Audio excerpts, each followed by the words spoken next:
ขอกราบถวายความนอบน้อมแด่พระรัตนตรัยถวายความพระมหาเถระพระเถรานุเถระทุกท่านขอความสุขความเจริญในธรรมจงบังเกิดมีแด่ท่านสาธุชนที่กำลังติดตามรับฟังรายการจากสถานีวิทยุแห่งนี้ทุกท่านขอนำท่านผู้ฟังเข้าสู่รายการคดีโลกคดีธรรม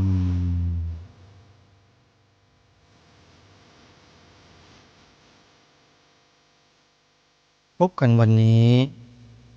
วันแรม4 ค่ำเดือน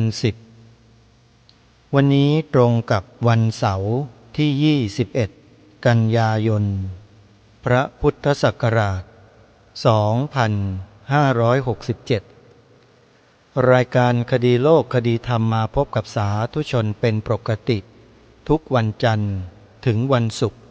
และวันเสาร์อาทิตย์ทางสถานีวิทยุแห่งนี้ท่านสามารถติดตามรับฟังรายการนี้ผ่านโทรศัพท์มือถือของท่านได้โดยเฉพาะโทรศัพท์ระบบ Android เพียงท่านดาวน์โหลดแอปพลิเคชันที่ชื่อว่าวิทยุพุทธศาสนาทั่วไทยไว้ในโทรศัพท์ก็สามารถติดตามรับฟังรายการนี้ได้เป็นประจำทุกวันในแต่ละวันสามารถรับฟังได้5 เวลา9 นาฬิกาเวลาหนึ่ง10 นาฬิกาอีกเวลาหนึ่ง11 นาฬิกาอีกเวลาหนึ่ง13 นาฬิกาอีกเวลาหนึ่งและ1 นาฬิกาอีกเวลาหนึ่ง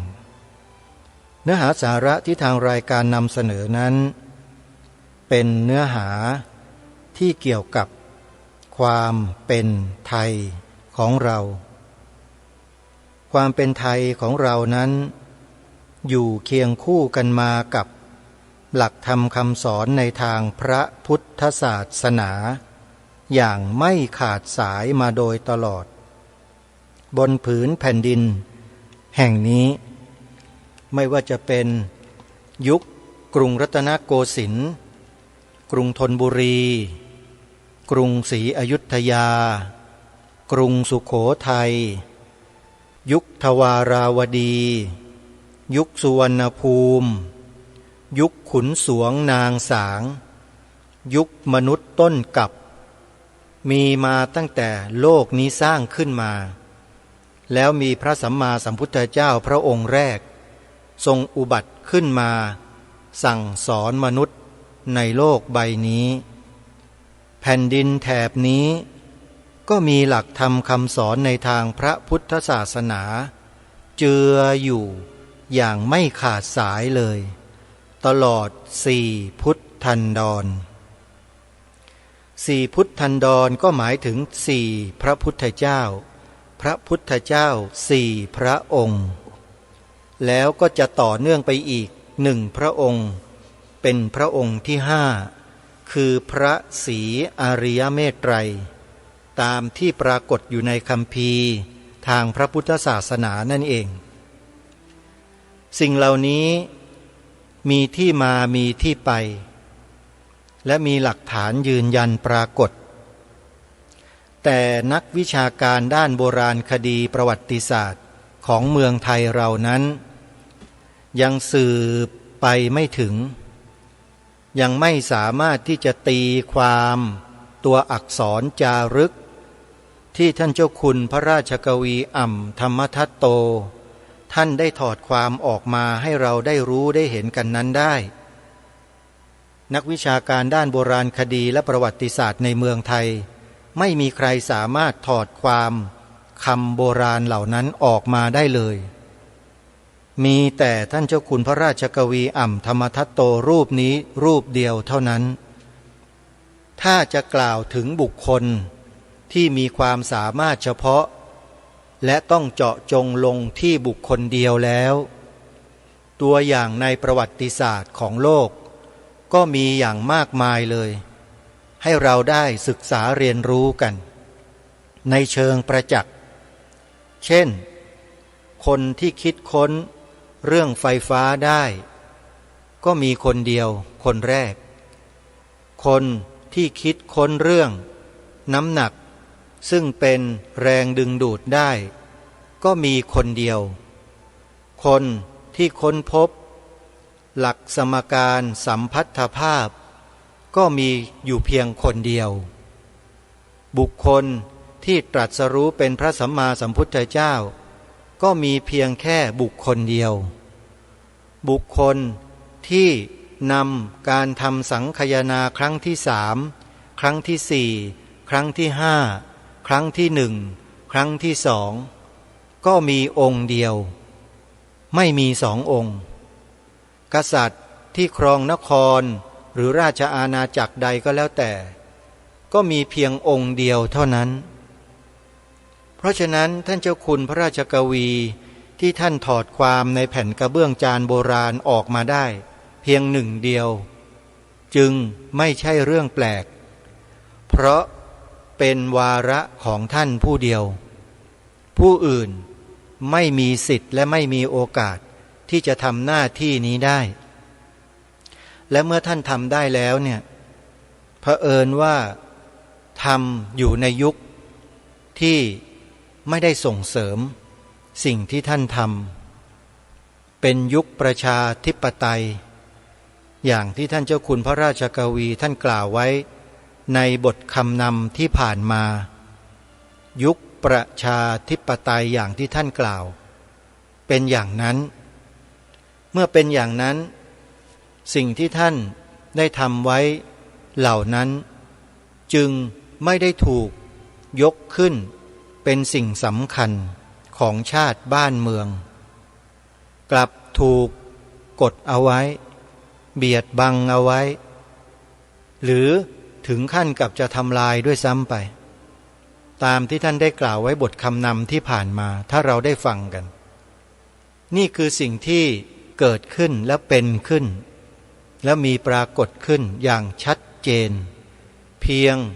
หนึ่งเดียวเท่านั้นคือพระราชกวีอ่ำธรรมทัตโตผู้อื่นผู้ใดใครที่ไหนในโลกก็ไม่สามารถจะถอดความนี้ออกมาเป็นลายลักษณ์อักษรรูปเล่มใหญ่โตมหึมาอย่างในหนังสือพุทธศาสนสุวรรณภูมิปกรณ์นี้ได้เลยสักคนหนึ่งไม่มีฮะชาวต่างประเทศนักประวัติศาสตร์ของโลกในต่างประเทศยังมึนตึ๊บเลยเห็นลายสือไทยตั้งแต่ยุค 6,000 7,000 8,000 ปีที่ผ่านมาจารึกอยู่บนแผ่นกระเบื้องจานเมืองคูบัวจังหวัดราชบุรีของเรานี่แหละนั่นแหละคือสุวรรณภูมิที่แท้จริงท่านผู้ฟังอยู่ใจกลางตรงนั้นเลยอันนี้กล่าวตามจารึกที่ท่านเจ้าคุณท่านถอดความออกมามีหลักฐานนะผู้ดำเนินรายการไม่ได้พูดลอยๆนะท่านผู้ฟังคือที่พูดที่กล่าวที่หยิบยกเรื่องราวเหล่านี้เนื้อหาเหล่านี้มานำเสนอในรายการเนี่ยเพื่อต้องการกระตุ้นความรู้สึกของเราคนไทยด้วยกันเนี่ยให้มองเห็นความสำคัญในเรื่องเหล่านี้ที่ท่านเจ้าคุณพระราชกวีท่านได้นำมาเผยแพร่ให้แก่พวกเราลูกหลานไทยกันเนี่ยให้เราเห็นความสำคัญกันอย่าไปยกสิ่งอื่นดาดดื่นหมื่นแสนที่อยู่ข้างนอกนู้นกันมากมายนักเลยยกเรื่องราวสารพัดสารเพนอกโลกนอกประเทศนอกทวีปอะไรเต็มไปหมดแต่เรื่องของตัวเองแท้ๆที่ท่านเจ้าคุณได้อุตส่าห์กระทำไว้ให้เนี่ยกลับไม่มีใครสนใจกันทั้งที่เป็นของบรรพบุรุษตัวเองแท้ๆเลยขุนสวงนางสางพระเจ้าทัพไทยทองขุนฟ้าไทยฟ้าไทยงามต่างๆเหล่านี้เป็นชื่อไทยๆเราทั้งนั้นแต่ไม่ติดตลาดเพ เพราะไม่ได้ยกขึ้นทางการเขาไม่ยกเขาไปยกนู่นเอาคำบอกเล่าเอาคำกล่าวนำเอาหลักที่ทางต่างประเทศเขายื่นให้มาเป็นประทัดฐานมาเป็นมาตรฐานแต่ของบรรพชนบรรพบุรุษตนเองกลับไม่ใส่ใจไม่สนใจกันเลยนี่คือสิ่งที่ท่านปรารภไว้ในบทคำนำที่ผ่านมาอธิบายขยายความให้ท่านผู้ฟังในรายการเนี่ยได้ทราบถึงที่มาที่ไปในบางช่วงบางโอกาสเดี๋ยวเราจะลืมกันซะก่อนก็เลยบอกกับท่านผู้ฟังที่เพิ่งจะหมุนคลื่นมารับฟังรายการในวันนี้ให้ทราบว่าทางรายการกำลังนำเสนอเรื่องราวในประวัติศาสตร์ของชาติไทยของเราอีกหน้าหนึ่งที่ไม่มีการยกขึ้นเป็นตำรับตำราเรียนในประเทศของตนเองแต่กลับไปโด่งดังอยู่ในต่างประเทศอยู่ในมหาวิทยาลัยบางแห่งที่เขาสนใจเรื่องแบบไทยๆแท้ๆของเราตามที่ท่านเจ้าคุณท่านได้เขียนไว้ในบทคำนำในครั้งที่ผ่านๆมาท่านลองไปย้อนฟังรายการคดีโลกคดีธรรมใน YouTube ดูก็ได้ในเดือนสิงหาคมที่ผ่านมานี่แหละเป็นเดือนเริ่มต้นของการนำเสนอเรื่องราวเหล่านี้มี YouTube อยู่2 ช่องที่ได้ทำการตัดต่อเป็นคลิปวิดีโอให้กับรายการคดีโลกคดีธรรมเผยแพร่อยู่มี2 ช่องท่านผู้ฟัง2 ช่องนั้นมีชื่อว่าวัดฝายหินช่องหนึ่งและอีกช่องหนึ่งชื่อว่าธรรมะภาคเหนือแล้วท่านก็พิมพ์คำว่ารายการคดีโลกคดีธรรมเนี่ยไปข้างหลังในชื่อเหล่านี้คลิปของรายการคดีโลกคดีธรรมก็จะขึ้นมาให้ท่านเห็นเลยแล้วท่านก็ไล่ฟังนะรายการที่ท่านได้อัปโหลดไว้นั้นย้อนหลังกลับไปโดยลำดับท่านก็จะทราบความมาตั้งแต่ต้นว่าที่มาที่ไปเป็นอย่างไรในวันนี้ก็จะได้นำบทคำนำการพิมพ์ครั้งที่5ซึ่งถือว่าเป็นบทคำนำที่มีจำนวนมากที่สุดในบรรดาคำนำทั้งหมดที่ท่านเจ้าคุณพระราชกวีอ่ำธรรมทัตโตท่านได้เขียนขึ้นไว้ในบทคำนำครั้งที่5นี้มีความยาวถึง11หน้ากระดาษ11หรือ11โยม11หน้านะฮะที่อ่านไปให้ฟังเมื่อวานนี้เพิ่งจะได้หน้าเศษๆเท่านั้นเองในการพิมพ์ครั้งที่5ซึ่งท่านก็ได้ปรารภถึงเรื่องราวที่เกี่ยวกับความเป็นมาเป็นไปในยุคสมัยต่างๆซึ่งเป็นประวัติในอดีตในโบราณสมัยครั้งพระพุทธเจ้าพระองค์แรกกุกุสันทะสัมมาสัมพุทธองค์เรื่อยมาก็มีการบันทึกจารึกไว้เป็นลายลักษณ์อักษรชัดเจนจะบอกว่าไม่มีก็ไม่ใช่นะเพราะในพระไตรปิฎกนี่รับรองไว้เลยว่าโลกมนุษย์เราที่อยู่กันทุกวันนี้มีพระพุทธเจ้าทรงอุบัติขึ้นมาสอนธรรมแก่หมู่มนุษย์ในโลกถึง5 พระองค์โยมมีรุ่นเรานี่รุ่นเดียวนะจงดีใจเถอะเพราะฉะนั้นการสืบเชื้อสายพุทธวงศ์หลักธรรมคำสอนของพระพุทธเจ้าที่ผ่านมาทั้ง3 พระองค์ก่อนที่จะถึงพระสมณโคดมพระสัมมาสัมพุทธเจ้าของเราเนี่ยมีมาก่อนหน้านี้ถึง3 พระองค์แล้วฮะและ3 พระองค์นั้นน่ะอุบัติขึ้นในโลกใบนี้ของเรานี่แหละแล้วท่านคิดว่าจะไม่มีหลักฐานหรือจะไม่มีสิ่งที่เป็นหลักฐานยืนยันความเป็นมาเป็นไปให้ชนรุ่นหลังอย่างพวกเราเนี่ยได้รู้สึกได้สำนึกได้เห็นได้สัมผัสได้ประจักษ์แจ้งบ้างเลยเชียวหรือต้องมีนะแต่เราค้นหากันไม่เจอเท่านั้นเองแต่ปรากฏว่าท่านเจ้าคุณพระราชกวีรูปนี้ท่านค้นเจอครับค้นเจอแล้วชัดเจนเลยถึงได้นำเสนอต่อท่านผู้ฟังที่เป็นลูกหลานพี่น้องคนไทยเราเนี่ยแหละว่าเราเจอหลักฐาน ของต้นไทยของเราแล้วท่านเจ้าคุณถอดความในแผ่นกระเบื้องจานท่านใช้คำว่าต้นไทยต้นไทยถ้าจะพูดกันแบบภาษาที่เรารู้จักกันก็คือต้นตระกูลของไทยเราแท้ๆเนี่ยอยู่นู้นก่อนพุทธกาลไปอีกหลายพันปีนู่นนะท่านไม่ใช่เรื่องธรรมดาการค้นพบสิ่งเหล่านี้ถ้าเป็นต่างประเทศเนี่ยก็ถือว่าเป็นเรื่องที่ใหญ่มากเขาจะมีการโหมกระหน่ำประชาสัมพันธ์ให้ดังกระพือระดับโลกเลยว่าเจอหลักฐานชิ้นสำคัญบนแผ่นกระเบื้องจานจารึกไว้ว่าต้นตระกูลของอเมริกานี่ถ้าเป็นประเทศอเมริกานี่เขาโหมกระหน่ำประชาสัมพันธ์กันหนักเลยนะให้โลกตะลึงกันไปทั้งโลกเลยแต่เมืองไทยเป็นไงฮะนำเอาแผ่นกระเบื้องไปทำรางรถไฟนำแผ่นกระเบื้องไปทำถนนลาดยางนำแผ่นกระเบื้องไปขายชาวต่างประเทศนำแผ่นกระเบื้องไปทำโน่นทำนี่ทำนั่นแถมยังยืมไปแล้วไม่ยอมคืนให้ท่านอีกด้วยเห็นไหมฮะท่านผู้ฟังนี่คือประเทศไทยแล้วปัจจุบันเป็นอย่างนั้นด้วยไหมมีไหมพฤติกรรมเช่นนั้นที่พยายามจะลบเลือนความเป็นไทยของเรามีไหมใครที่ฟังรายการคดีโลกคดีธรรมมาโดยตลอดก็คงจะทราบดีว่ามีหรือไม่ถ้ามีคือเรื่องอะไรไม่ใช่เรื่องแผ่นกระเบื้องจานนะที่ผู้ดำเนินรายการนำมาเสนอ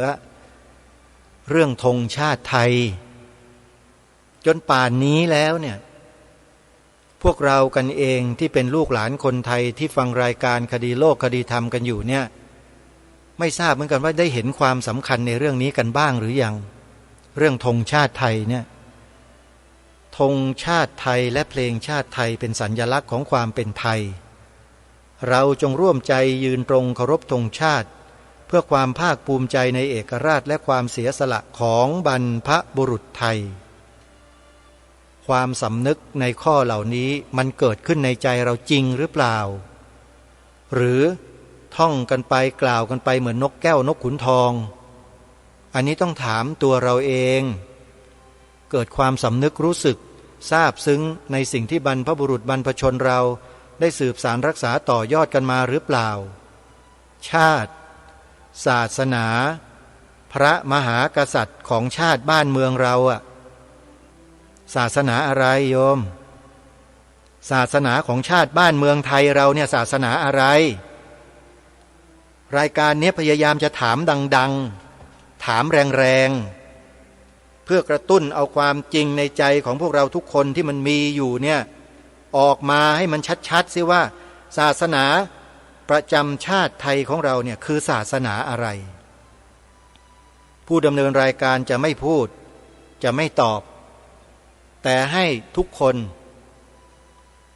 รับคำถามนี้ไว้ในใจอย่าทิ้งคำถามแล้วหาคำตอบกันให้เจอถ้าตอบผิดมันก็ผิดนะฮะผิดหมดเลยแต่ถ้าตอบถูกทุกอย่างก็จะถูกหมดทุกอย่างเลยเหมือนกันแม้แต่สิ่งที่ท่านเจ้าคุณพระราชกวีอ่ำธรรมทัตโตท่านได้ค้นพบแล้วนำมาถ่ายทอดให้แก่พวกเรานี่ก็จะถูกหมดเลยถ้าเราตอบกันถูกนะว่าประเทศไทยเราเนี่ยมีศาสนาอะไรเป็นศาสนาประจำชาติมีมาช้านานตั้งแต่สมัยพระกุกุสันโธพระพุทธเจ้าพระองค์แรกในภัทรกัปนี้พระโกนาคมโนพระกัสสโปพระโคตโมจนกระทั่งอนาคตที่กำลังทรงจะอุบัติขึ้นมาอีกพระองค์หนึ่งคือพระศรีอริยเมตไตรก็แล้วแต่สิ่งเหล่านี้ก็จะถูกต้องไปหมดเลยถ้าหากคำตอบในใจของเราถูกต้อง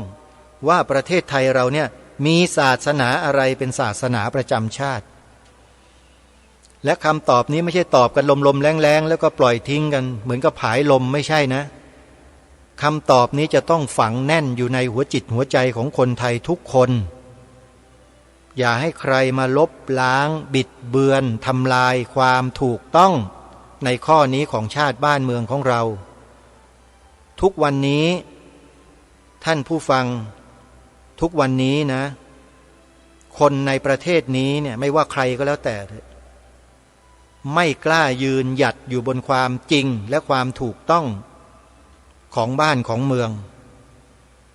อย่างที่ทางรายการเชิญชวนพวกเราทุกคนเนี่ยให้แปลสีขาวในธงชาติไทยให้ถูกต้องให้ตรงตามความเป็นจริงของชาติบ้านเมืองร่วมกันเนี่ยพวกเราถามตัวเองดูที่ว่าเรากล้ากันไหมที่จะยืนหยัดอยู่บนความถูกต้องที่เป็นจริงเหล่านี้สีขาวในธงชาติไทยของเราที่เคารพกันอยู่ทุกวันเนี่ยสีขาวเนี่ยหมายถึงศาสนาอะไร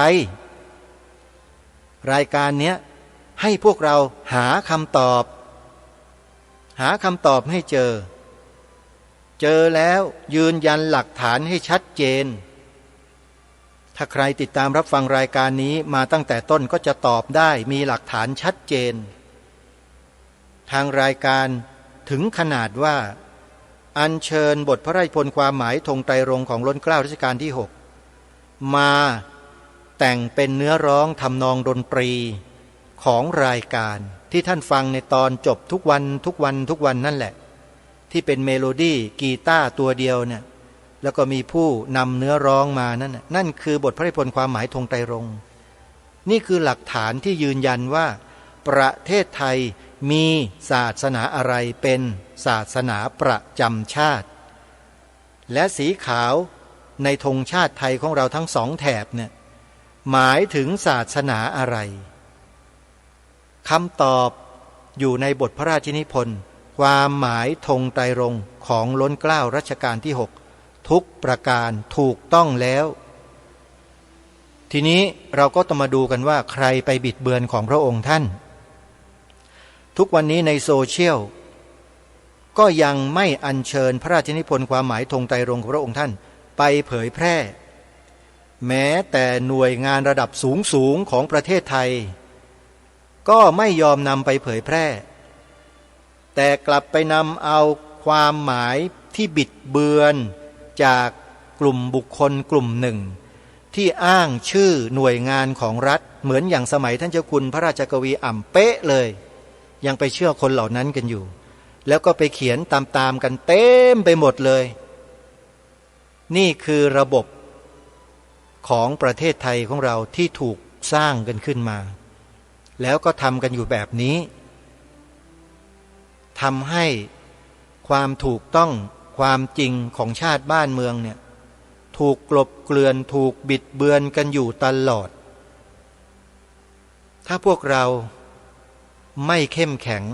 ไม่ซื่อสัตย์ไม่ซื่อตรงต่อบรรพชนตัวเราเองนะมันก็แย่แล้วนะมันแย่มากใครก็ตามที่ไม่ซื่อสัตย์ต่อบรรพชนตนเองแย่มากๆเลยนะพวกเราจะเป็นคนที่ไม่ซื่อสัตย์อย่างนั้นไหมกล้าชี้หน้าด่าตัวเองในกระจกไหมว่าไอ้คนไม่ซื่อสัตย์ต่อบรรพชนตัวเองกล้าไหมถ้ากล้าถือว่าใจเด็ดเมื่อใจเด็ดแล้วต้องกลับเนื้อกลับตัวกลับหัวกลับหางกลับใจให้มาเป็นคนที่ดีมีความซื่อสัตย์ซื่อตรงต่อบรรพชนของตนเองให้ได้เหมือนอย่างที่ผู้ดำเนินรายการคดีโลกคดีธรรมเป็นอยู่ทุกวันนี้เนี่ยอาศัยความซื่อสัตย์ซื่อตรงต่อบรรพชนตนเองจึงยืนหยัดอยู่บนความถูกต้องนี้มาโดยตลอดใครจะมาดำเนินการอย่างไรบีบบังคับขนาดไหนจะข่มขู่เพียงใดบอกให้เปลี่ยนใจให้ทำเหมือนอย่างที่เขาบิดเบือนกันนั่นน่ะไม่ยอมเด็ดขาดทำกับบรรพชนไม่ได้เป็นคนสับปรับต่อบรรพชนไม่ได้เพราะบรรพชนเรามีบุญคุณต่อชีวิตเราพวกเราเหลือเกินท่านเสียสละเลือดเนื้อชีวิตเพื่อรักษาสิ่งเหล่านี้มาให้แก่พวกเราแล้วพวกเราจะมาตระบัดสัตย์กับท่านไม่น้อมรับสิ่งที่ท่านได้ฝากฝังพวกเราไว้กลับมาทำลายบิดเบือนของบรรพบุรุษตัวเองเนี่ยอย่างนี้ ถ้าไม่เรียกว่าคนอกตัญญูแล้วจะให้เรียกว่าอะไรจริงหรือไม่เราจะเป็นคนเช่นนั้นกันใช่ไหมจึงนั่งนิ่งกันหมดไม่ยอมที่จะยืนหยัดอยู่บนความถูกต้องของบรรพชนตนเองไม่ยอมซื่อตรงซื่อสัตย์ต่อความจริงแท้ที่บรรพบุรุษบรรพชนเราได้สละเลือดเนื้อรักษาไว้ให้แก่พวกเรากันเช่นนั้นใช่ไหมขออภัยนะครูบาอาจารย์ที่ต้องถามพวกเราทุกคนที่เป็นคนไทยด้วยกันเนี่ยไม่รู้จะไปถามคนอื่นทำไมฮะคนอื่นเขาไม่เกี่ยวข้องกับเราเนี่ยชาวต่างชาติไม่เกี่ยวนี่เป็นเรื่องของชาติบ้านเมืองของเราชาติศาสนาพระมหากษัตริย์มีบัญญัติไว้ในรัฐธรรมนูญมาตรา50วงเล็บหนึ่งเป็นหน้าที่ของปวงชนชาวไทยทุกคนไม่เว้นแม้แต่พระแต่เนนเถรชีไม่เว้นทั้งนั้นรัฐธรรมนูญไม่เคยเว้นฮะต้องทำหน้าที่นี้พิทักษ์รักษาไว้ซึ่งสถาบันชาติศาสนาพระมหากษัตริย์นี่คือการทำหน้าที่ตามกฎหมายรัฐธรรมนูญมาตรา50วงเล็บหนึ่งถ้าจะกล่าวตามกฎหมายเราทำตามกฎหมายรัฐธรรมนูญและถ้าจะกล่าวตามหลักฐานเราทำตามหลักฐานที่บรรพชนได้สืบสารรักษาต่อยอดมามีหลักฐานปรากฏชัดคือสีขาวในธงชาติไทยหมายถึงพระพุทธศาสนาเท่านั้นใครแปลเป็นอื่นเมื่อไหร่ถือว่าเป็นคนตระบัดสัตว์ทันทีไม่ว่าใครทั้งนั้นแหละในประเทศนี้หรือแม้แต่ในโลกนี้ก็ตามเป็นคนที่ไม่ซื่อสัตย์ต่อบรรพบุรุษตัวเองเป็นคนอักตัญญูต่อบรรพชนตัวเองนี่ไม่ได้กล่าวหานะแต่เป็นความจริงตามนั้นล้นเกล้ารัชกาลที่6พระราชทานสีธงไตรรงค์เป็นธงชาติไทยไว้3 สีพร้อมด้วยบทพระราชนิพนธ์ความหมายกำกับไว้ชัดเจนว่าขอร่ำรำพันบรรยายความคิดเครื่องหมายแห่งสีทั้ง3งามถนัดขาวคือบริสุทธิ์สีสวัสดิ์หมายพระไตรรัตน์และธรรมะคุ้มจิตไทยแดงคือโลหิตเราไซร้ซึ่งยอมสละได้เพื่อรักษาชาติศาสนา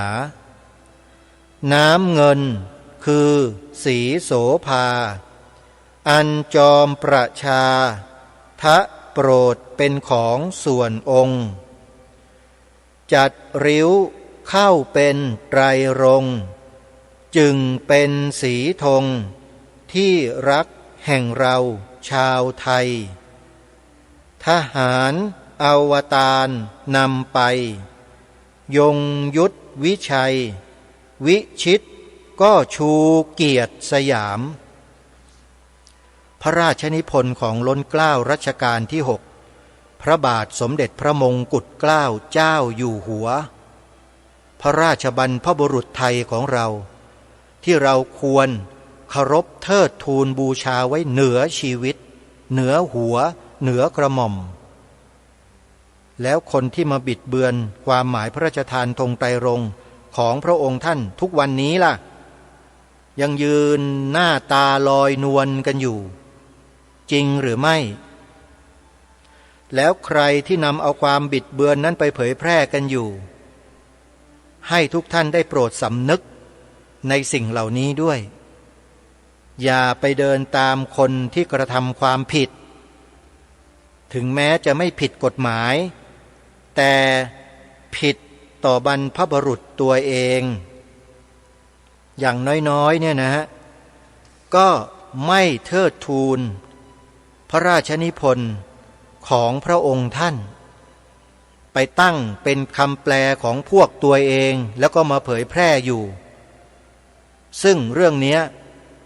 ทางรายการได้นำมาบอกมาเล่ามากล่าวมาเปิดโปงมาเปิดเผยกับท่านผู้ฟัง มาจนไม่รู้กี่ปีแล้วที่ผ่านมาแล้วก็ย้ำมาโดยตลอดว่าตีความหรือแปลสีขาวในธงชาติไทยกันให้ถูกต้องนะอย่าไปแปลตามคนเหล่านั้นกันนะแล้วพวกเราทำอย่างนั้นหรือไม่แปลแบบนั้นหรือไม่หรือแปลตามพระราชนิพนธ์ของล้นเกล้ารัชกาลที่6เราจะแปลตามคนพวกนั้นที่บิดเบือนหรือจะแปลตามความหมายแท้ๆที่พระองค์พระราชทานไว้ให้เลือกต้องเลือกฮะไม่เลือกไม่ได้ประเทศนี้ต้องเลือกและต้องชัดเจนต้องตรงไปตรงมาเรากำลังต้องการคนที่ซื่อตรงโยมเราไม่ต้องการคนที่เลาะแหละโลเลตรงไปตรงมาจริงใจจริงจังซื่อสัตย์ซื่อตรงเราต้องการคนประเภทนี้ไม่ใช่เหรอในสังคมอ่ะหรือต้องการคนปลิ้นปล้อนหลอกลวงไปวันๆหนึ่งใช้ภาษาใช้คำพูดกล่อมจิตกล่อมใจพวกเราให้หลงไหลเคลิบเคลิ้มกันไปวันๆหนึ่งเช่นนั้นใช่ไหมเราชอบแบบนั้นหรือเปล่าอันนี้ถามกันในฐานะที่เป็นคนไทยด้วยกันโยมอย่าเอาความเป็นพระของอาตมามาเกี่ยวข้องกับเรื่องชาติบ้านเมืองเพราะนี่คือเรื่องชาติบ้านเมืองเรื่องความมั่นคงแท้ๆเลยความเป็นไทยเราเนี่ยมั่นคงยาวนานมาหลายพันปีเพราะเรามีพระพุทธศาสนานะที่เคียงคู่กับพระราชอาณาจักรนี้มาโดยตลอดไม่ใช่ศาสนาอื่นนะท่านผู้ฟังอย่าหลงประเด็นกันนะจะบอกให้นะเดี๋ยวจะกลายเป็นคนอกตัญญูต่อบรรพชนตัวเองไม่รู้ตัวนะเที่ยวไปตีความเลอะเลือนเหมือนกับคนพวกนู้นน่ะต้องยืนหยัดอยู่บนความถูกต้องไหนว่าชอบความถูกต้องไม่ใช่กันเหรอพวกเราเคารพบูชาความถูกต้องกันไม่ใช่เหรอแล้วเวลาทางรายการได้อัญเชิญสิ่งที่ถูกต้องมาถ่ายทอดทำไมต่อต้านล่ะทำไมตำหนิล่ะทำไมมาว่ากันล่ะทำไมมาเสี่ยมให้คนอื่นเกิดความรังเกียจรายการนี้ล่ะทำไมทำอย่างนั้นล่ะเพราะอะไรถามใจตัวเองให้ชัดๆนะในใจมีอะไรอยู่หรือเปล่าที่ไม่ยอมรับสิ่งเหล่านี้สิ่งที่ทางผู้ดำเนินรายการอัญเชิญมาของพระองค์ท่านน่ะที่คุณไม่ยอมรับกันเนี่ยเพราะอะไรติดเชื้อในกระแสจิตกันหรือเปล่าพยายามที่จะให้พวกเราคิดตั้งคำถามแล้วคิดพิจารณาข้อเหล่านี้ถ้าพวกเราไม่ยืนหยัดอยู่บนจุดยืนที่ถูกที่ควรเหล่านี้นะเดี๋ยวก็ถูกทำลายหมดไม่มีเหลือหรอกเหมือนอย่างบางพื้นที่ในประเทศไทยตอนนี้วัฒนธรรมประเพณีวิถีชีวิตของคนไทยแท้ๆถูกทำลายเกลี้ยงจริงไม่จริงบางพื้นที่ของประเทศไทยถูกทำลายไปหรือยังพระสงฆ์เดินบิณฑบาตไปองค์เดียวเนี่ยท่านว่าทำได้ไหมทุกวันนี้บางพื้นที่ในประเทศและพวกเรายังมองไม่เห็นอีกหรือว่าอะไรเกิดขึ้นกับชาติบ้านเมืองพูดขนาดนี้ถ้ายังไม่รู้ว่าคืออะไรเนี่ยไปเกิดใหม่เถอะมั้งพวกเราคนที่ฟังไม่เข้าใจในสิ่งที่พูดเมื่อกี้เนี่ยว่าบางพื้นที่ของประเทศพระเดินบิณฑบาตองค์เดียวไม่ได้แล้วอ่ะพอเดินไปแล้วกลับไม่ถึงวัดนะมันมีเกิดขึ้นในประเทศนี้แล้วนะท่านผู้ฟังพูดชัดขนาดนี้แล้วถ้ายังไม่รู้เนี่ยก็น่าเห็นใจมากๆเลยสำหรับคนไทยของเรากันเองแต่เชื่อว่าทุกท่านคงทราบแล้วล่ะว่าหมายถึงที่ใดตรงไหนจุดไหนของประเทศที่พระสงฆ์เราเดินบิณฑบาตไปรูปเดียวแล้วไม่ได้กลับวัดเนี่ยเพราะชีวิตไม่เหลือกลับมาท่านผู้ฟังทุกวันต้องมีเจ้าหน้าที่ถือ M16 คุมหน้าคุมหลังเดินลาดตระเวนรอบแล้วเดินบิณฑบาตได้เนี่ยเหรอนี่หรือประเทศไทย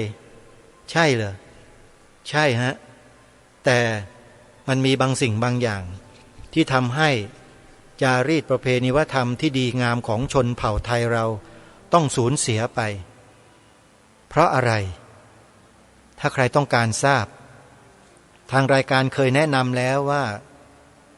มีคนเขานำข้อมูลซึ่งเป็นข้อเท็จจริงมานำเสนอผ่าน YouTube ให้พวกเราเข้าไปดูเข้าไปฟังกันเถอะแล้วก็จะทราบกันโดยลำดับ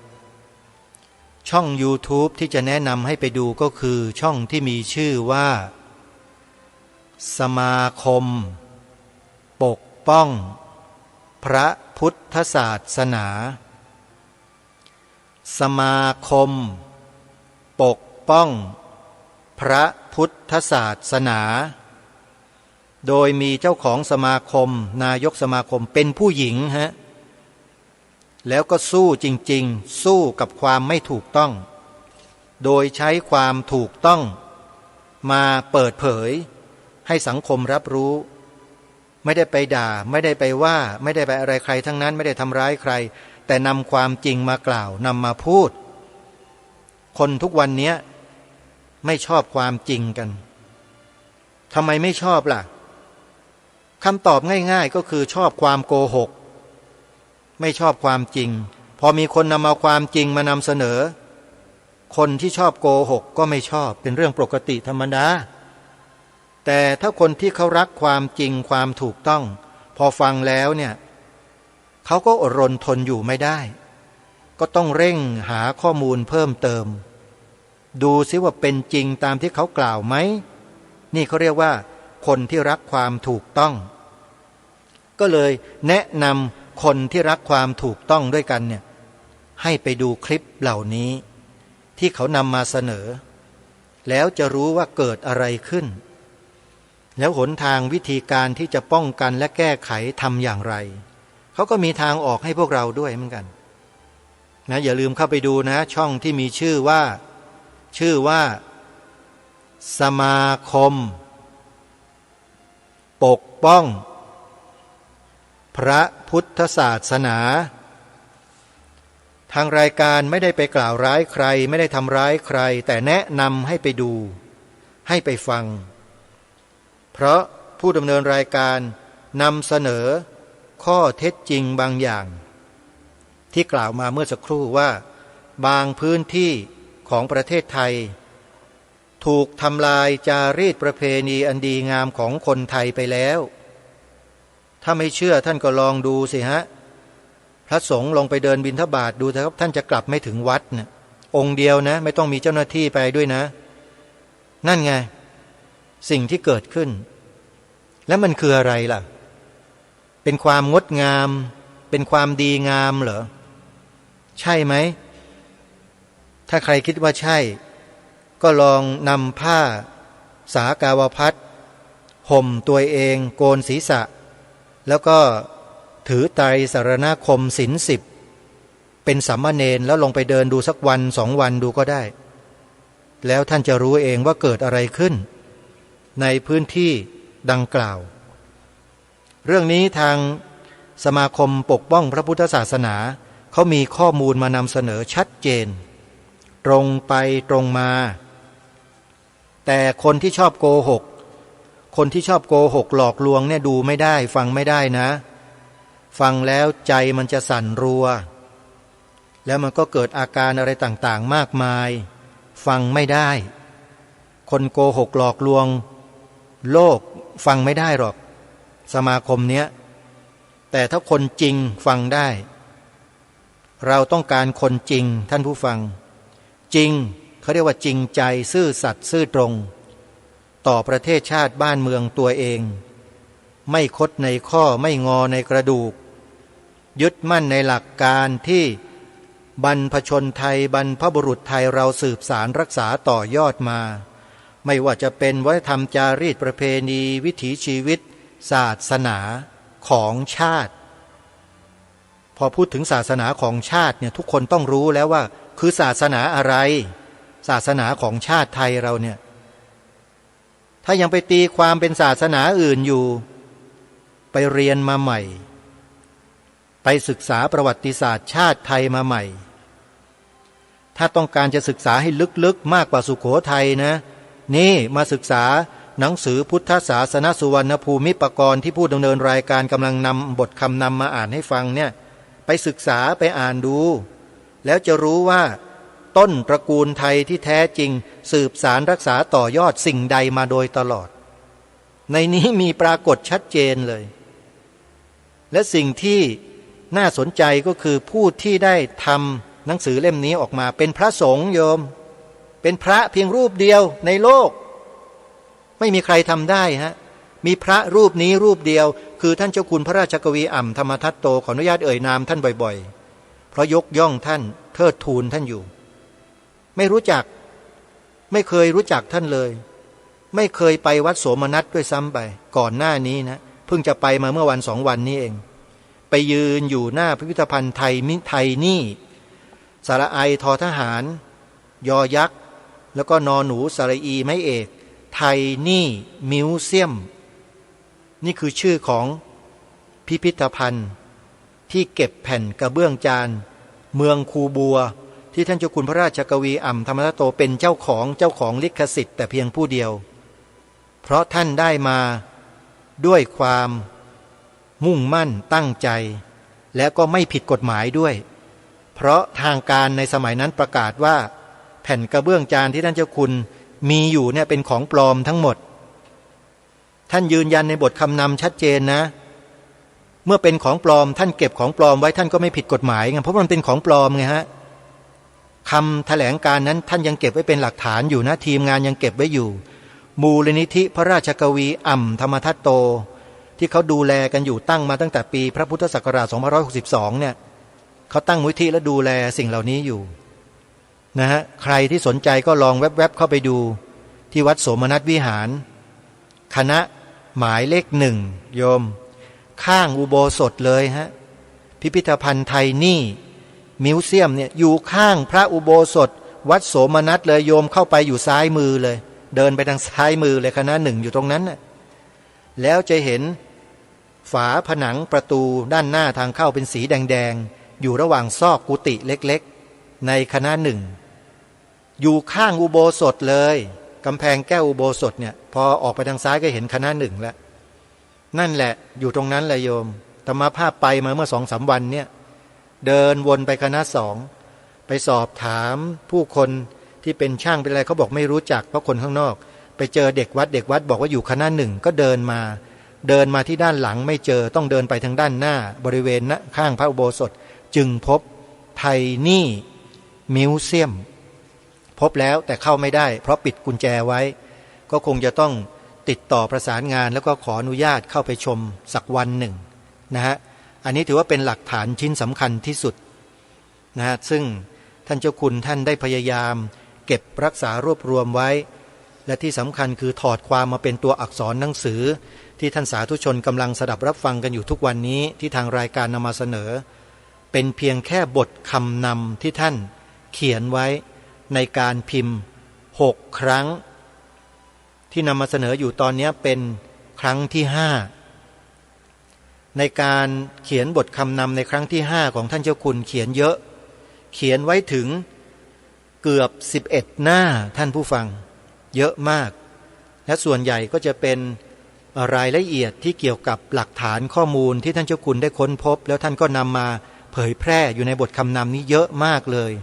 ไม่ว่าจะเป็นคำว่าแลบคำว่าลบคำว่าละวะอะไรต่างๆเหล่านี้นะท่านก็นำมาเขียนมาบอกมาเล่ามากล่าวมาเทียบเคียงให้เห็นว่าในประเทศไทยเราลายสือเป็นอย่างนี้ไปเจอที่ประเทศอียิปต์ลายสือเดียวกันเลยก็อ่านเป็นอย่างนี้เห็นไหมฮะนี่คือสิ่งที่ท่านเจ้าคุณท่านทราบแล้วท่านก็พยายามจะถ่ายทอดให้แก่พวกเราด้วยความยากลำบากท่านสาธุชนไม่ใช่เรื่องง่ายเพราะฉะนั้นเมื่อเราทราบเมื่อเรารู้ว่ามีหลักฐานที่สำคัญในขนาดนี้อยู่ในปัจจุบันที่เราจะสามารถหาศึกษาเรียนรู้ดูอ่านได้เนี่ยขอให้เรารีบกันเถอะเพราะไม่เช่นนั้นเดี๋ยวพอถึงเวลาที่เราไม่มีเรี่ยวไม่มีแรงกันแล้วก็เราก็หมดโอกาสที่จะศึกษาเรียนรู้ที่จะอ่านที่จะดูสิ่งเหล่านี้กันนะฮะไปมาวันนี้ก็ไม่ได้อ่านบทคำนำให้ท่านผู้ฟังได้ติดตามรับฟังกันก็ขออภัยท่านผู้ฟังด้วยนะเพราะว่าเมื่อปรารภถึงสิ่งเหล่านี้แล้วผู้ดำเนินรายการเองก็ต้องปรารภให้ต่อเนื่องเพื่อให้เนื้อความที่ปรารภนั้นเกิดความสมบูรณ์มากที่สุดนะให้จับต้นและชนปลายกันให้ได้นะอ้างที่มาที่ไปนะยกอุปมาอุปไมยท ทียบเคียงให้เห็นบอกถึงหลักฐานที่มีอยู่จริงให้พวกเราได้ทราบสถานที่ที่เก็บสะสมสิ่งที่เป็นหลักฐานที่ท่านเจ้าคุณท่านได้ถอดความก็คือแผ่นกระเบื้องจานก็มีอยู่จริงนะก็นำให้พวกเรามารู้จักกันนะใครสนใจก็อย่าลืมนะน่าจะเป็นเสาร์อาทิตย์ถ้าเขาจะเปิดเนี่ยลองไปแวบๆดูแล้วกันโยมอาตมาภาพนี่ไม่ทราบข้อมูลจริงๆยังหาข้อมูลไม่ได้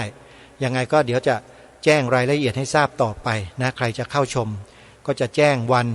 ว่าเขาจะเปิดวันไหนอย่างไรใน1 เดือนจะเปิดในสัปดาห์ที่เท่าไหร่อย่างเนี้ยนะถ้าเกิดได้ข้อมูลที่ชัดเจนก็จะแจ้งให้ทราบ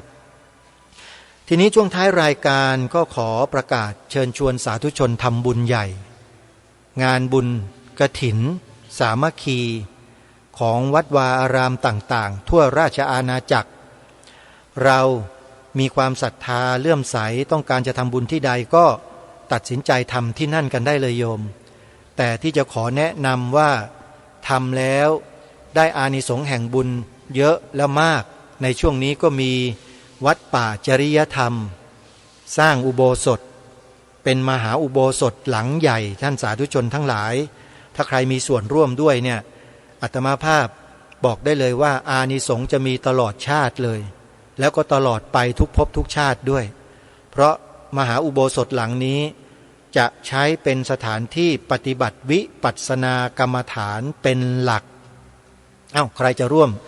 สร้างอุโบสถในงานบุญกฐินของวัดป่าจริยธรรมนะไปร่วมบุญกันได้วันที่19 ตุลาคมวัดหนองกายก็เช่นเดียวกันนักวัดหนองกายอยู่ที่อำเภอแม่แตงจังหวัดเชียงใหม่กำลังสร้างอุโบสถทรงเจดีย์พุทธคยาทางวัดก็ได้ประกาศประชาสัมพันธ์เชิญชวนญาติโยมร่วมบุญกฐินสามัคคีสร้างอุโบสถทรงเจดีย์พุทธคยาของวัดหนองกายเช่นกัน19-20 ตุลาคมถวายผ้ากฐินวัดหนองกายสาธุชนทุกท่านและวัดอื่นๆไม่ว่าจะเป็นวัดอารามมงคลวัดศรีอุดมวงศ์วัดบ้านปลาคูนวัดสามชุกวัดฝายหินวัดสวนป่าดอนยานางและก็วัดใดก็แล้วแต่ที่เรารู้จักคุ้นเคยก็ไปร่วมด้วยช่วยกันท่านสาธุชนทุกท่านวันนี้เวลาของรายการหมดต้องขอสมมุติยุติรายการไว้แต่เพียงเท่านี้พบกับรายการได้ใหม่ในวันต่อไปขอความสุขความสวัสดีในธรรมแห่งองค์สมเด็จพระบรมศาสดาสัมมาสัมพุทธเจ้าจงปรากฏเกิดมีขึ้นในจิตใจของท่านผู้ฟังทุกท่านทุกคนเทอญขอเจริญพร